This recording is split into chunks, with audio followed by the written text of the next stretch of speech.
Royal biographer Robert Hardman revealed the truth behind rumors the late Queen attended an exorcism to banish a ghost from the Sandringham estate on a new Mail podcast. Hardman discussed the validity of the story alongside his Queens, Kings, and Dastardly Things co-host Kate Williams on an episode exploring the monarchy's belief in the supernatural. The haunting at Sandringham was first reported by the late Kenneth Rose, a royal biographer and journalist who shared the story in his personal diaries. Rose claimed that in 2000, staff at the estate were so frightened by unexplained phenomena in the bedroom where King George VI had died in 1952 that they appealed to the Queen Mother.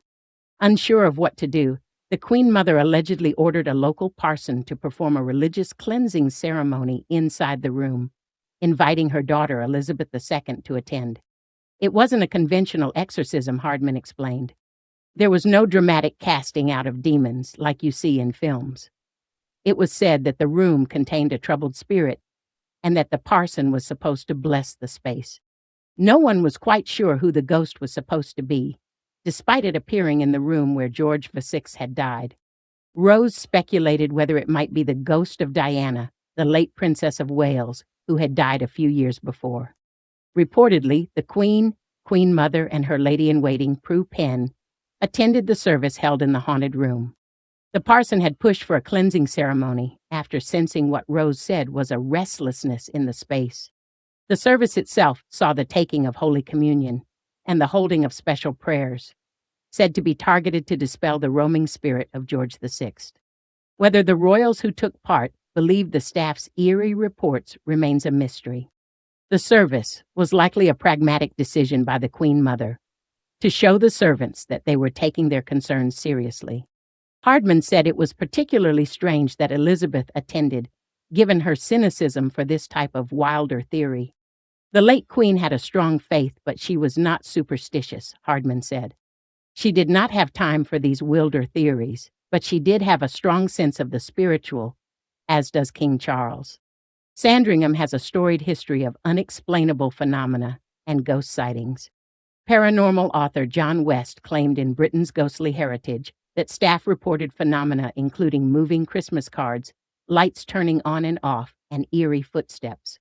He also alleged that the now King Charles himself had a frightening encounter at Sandringham as a young man, when he and a member of staff reportedly ran from the library in terror. In 1996, Sean Crosdale, a worker at the estate, reportedly had an encounter with the ghost of the Queen Elizabeth's favorite steward, Tony Jared.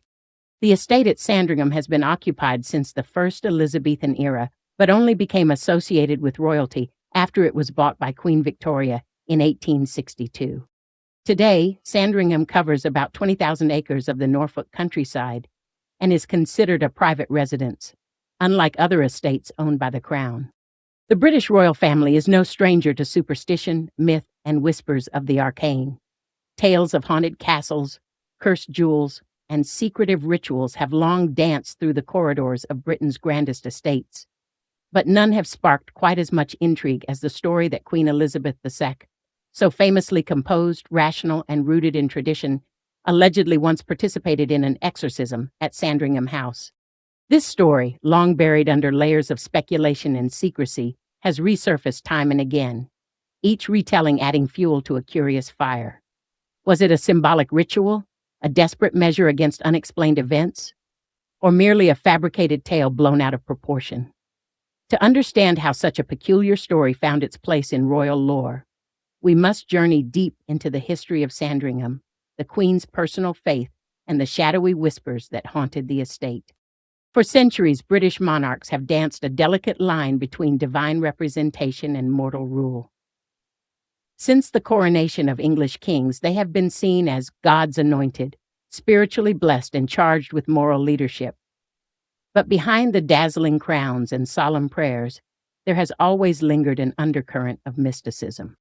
From Queen Elizabeth I consulting astrologers to King James I writing treatises on witchcraft, British royalty have never been fully separated from the spiritual unknown. The Victorian era, when Queen Victoria reigned and spiritualism thrived, opened the door even wider. Seances, mediums, and ghost stories became mainstream, even fashionable, among the elite. Queen Elizabeth II, however, was different. Raised during wartime, educated under the careful eye of constitutional duty, and a deeply religious woman, she was known for her steadfast Anglican faith and pragmatism, which is what makes the rumor of an exorcism so astonishing. But it's that very contrast between her reserved public image and this mysterious tale that has kept the story alive. Set in Norfolk's quiet countryside, Sandringham House is one of the monarchy's most personal estates. Unlike Buckingham Palace or Windsor Castle, Sandringham is not a state property. It's privately owned by the monarch. The estate has been in the royal family since 1862 and has hosted generations of royals, Christmases, and quiet escapes from public life.